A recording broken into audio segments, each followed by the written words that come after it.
جاندار چیزیں اور بے جان چیزیں، بے جان چیزیں بے شمار، یہ تمام فلکیات، یہ پوری کائنات، یہ زمین، یہ پہاڑ، یہ شجر و حجر، کیا؟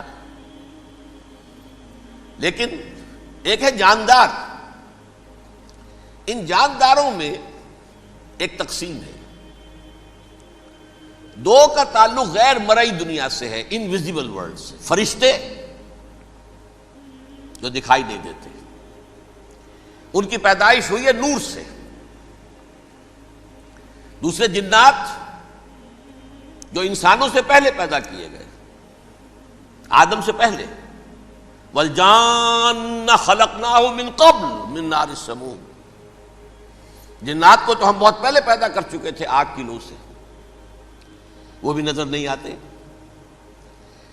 تیسرے انسان اور اس دنیا میں جتنے بھی حیوانات ہیں، ان کا جو مادہ ہے وہ ارض، یہ زمین ہے، یہ مٹی سے بنے، تراب سے بنے، کرسٹ آف دی ارتھ سے بنے. اب ان میں ایک تقسیم ہے، ایک وہ ہے، ان تمام میں شعور تو ہے، حیوانات میں بھی شعور ہے، خود شعوری جسے کہتے ہیں سیلف کانشسنس، یہ صرف تین میں ہے، فرشتہ، جن اور انسان. حیوانات میں خود شعوری نہیں ہے، کانشسنس ہے، سیلف کانشسنس نہیں ہے. تھوڑی سی بات سے سمجھا دوں آپ کو. میں دیکھ رہا ہوں، آپ مجھے دیکھ رہے ہیں. کتا بھی کوئی یہاں ہوتا تو مجھے دیکھ رہا ہوتا، لیکن کتے کو مجھے دیکھتے ہوئے یہ احساس نہیں ہوتا کہ میں دیکھ رہا ہوں. یعنی کتے کو یہ احساس نہیں ہوتا کہ وہ دیکھ رہا ہے، مجھے دیکھ تو رہا ہے، اس کو میں کا احساس نہیں ہے کچھ. میں جب دیکھ رہا ہوں تو میں سمجھتا ہوں میں دیکھ رہا ہوں، میں ہوں کوئی شے جو دیکھ رہا ہوں. یہ خود شعوری ہے، سیلف کانشسنس. کسی بھی کام کو کرتے ہوئے اپنے وجود کا احساس، میرا فیصلہ ہے، میری رائے ہے، یہ ہے در حقیقت سیلف کانشسنس، انا، سیلف، خودی. یہ حیوانات میں نہیں ہے، یہ ہے صرف ملائکہ، جنات اور انسان. اب یہاں مسئلہ پڑ گیا، بڑا پرپیچ مسئلہ.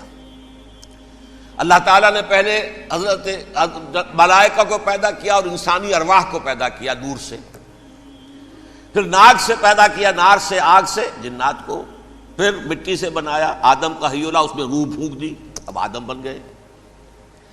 اعلان یہ کر دیا کہ خلافت ارضی جو ہے وہ آدم کو عطا کی جا رہی ہے. یہ پیچ پڑ گیا. اس پر تھوڑا سا اشکال تو فرشتوں کو بھی ہوا. قرآن میں ہے، سورہ بقرہ کے 4 رکوع میں، أَتَجْعَلُ فِيهَا مَن يُفْسِدُ فِيهَا وَيَسْفِكُ الدِّمَاءَ وَنَحْنُ نُسَبِّحُ بِحَمْدِكَ وَنُقَدِّسُ لَكَ. پروردگار اس آدم کو تو خلافت دے رہا ہے، زمین کے اندر اختیار دے دے گا، یہ تو فساد کرے گا، کوریزی کرے گا.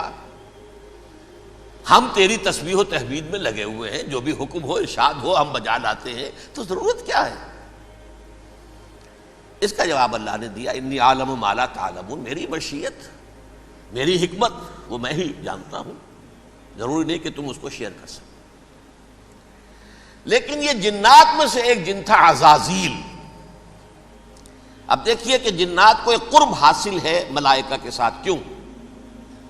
وہ نور سے پیدا کیے گئے، یہ نار سے پیدا کیے، کتنا قرب ہے دونوں میں.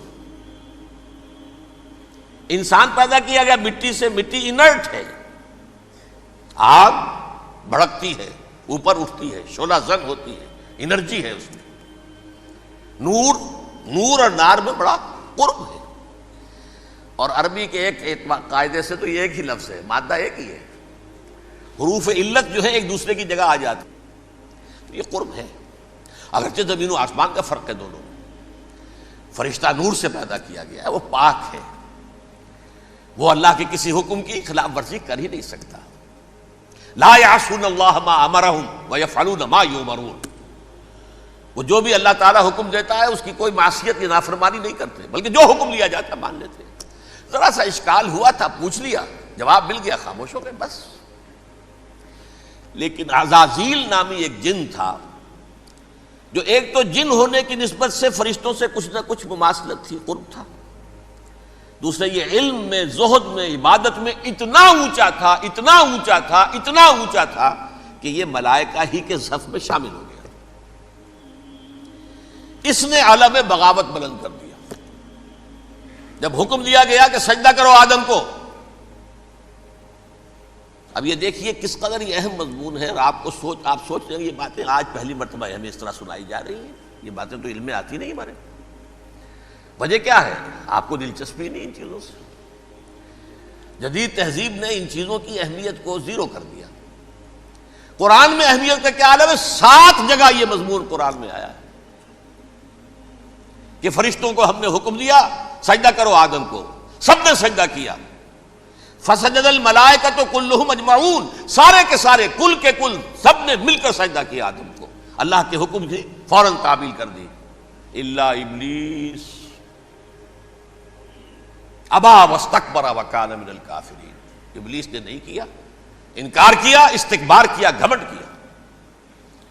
اور اس کو سورہ کہف میں بیان کر دیا گیا، یہ اس لیے کہ وہ اصل میں جنات میں سے تھا، اگرچہ شامل تو تھا فرشتوں میں اس وقت۔ کانا من الجن ففسق عن امر ربہ، وہ اصل میں جنات میں سے تھا، اس وجہ سے وہ اپنے رب کے اس فیصلے کے خلاف کھڑا ہو گیا، سرکشی تھی اس میں۔ یہ معاملہ اتنا اہم ہے، اب آپ سمجھیے کہ 7 مرتبہ سورہ بقرہ، سورہ اعراف، سورہ حجر، سورہ بنی اسرائیل، سورہ کہف، سورہ طٰہٰ، سورہ صاد، 6 مکی صورتوں میں ذکر ہے یہ، اور 1 مدنی صورت سورہ بقرہ۔ ان میں سے اکثر مقامات پر پھر جب اللہ نے کہا کہ اچھا تم نے یہ سرکشی کی ہے اور ہمارے حکم کی خلاف ورزی کی ہے تو یہاں سے نکل جاؤ، دفع ہو جاؤ، تم مردود ہو، مردود، ملعون، ان علیک لعنتی الی یوم الدین، اب تجھ پر لعنت رہے گی میری قیامت کے دن۔ اس نے کہا اچھا پروردگار پھر مجھے ذرا مہلت دے دے، رب فانظرنی الی یوم یبعثون، قیامت تک میری زندگی طویل کر دے۔ فاذهب فانک من المنظرین، کہہ دیا اچھا جاؤ، تمہاری یہ درخواست بھی ہم نے قبول کی۔ اس نے کہا پروردگار اب میں اس آدم کو بھی گمراہ کر کے چھوڑوں گا اور آدم کی نسل کو تباہ کر کے چھوڑوں گا۔ انتہائی شدید چیلنج کے انداز میں یہ قرآن مجید میں 4-5 مرتبہ مضمون آیا ہے۔ میں نے صرف 2 جگہ سے آپ کو اس وقت کوٹ کر کے سنایا تھا۔ سورہ اعراف میں اللہ تعالیٰ فرماتے ہیں قالا، اس پر ابلیس نے کہا فبما اغویتنی، تو اے رب جو تو نے مجھے گمراہ کیا ہے، مجھے ذلیل کر دیا، مجھ پر فوقیت دے دی، اس کو انا خیر منہ، میں اس سے بہتر ہوں، خلقتنی من نار وخلقتہ من طین، بنایا تو نے مجھے آگ سے اور اس کو بنایا مٹی سے، پھر مجھ سے مطالبہ کہ میں سجدہ کروں، اور میں نے سجدہ نہیں کیا تو اب تو نے مجھے ملعون قرار دے دیا۔ قال فبما اغویتنی لأقعدن لهم صراطک المستقیم، اب میں یہ نسل آدم کے لیے، اس کو برباد کرنے کے لیے تیری سیدھی راہ کے اوپر گھات میں بیٹھوں گا، سیدھے راستے پر چلنے نہیں دوں گا۔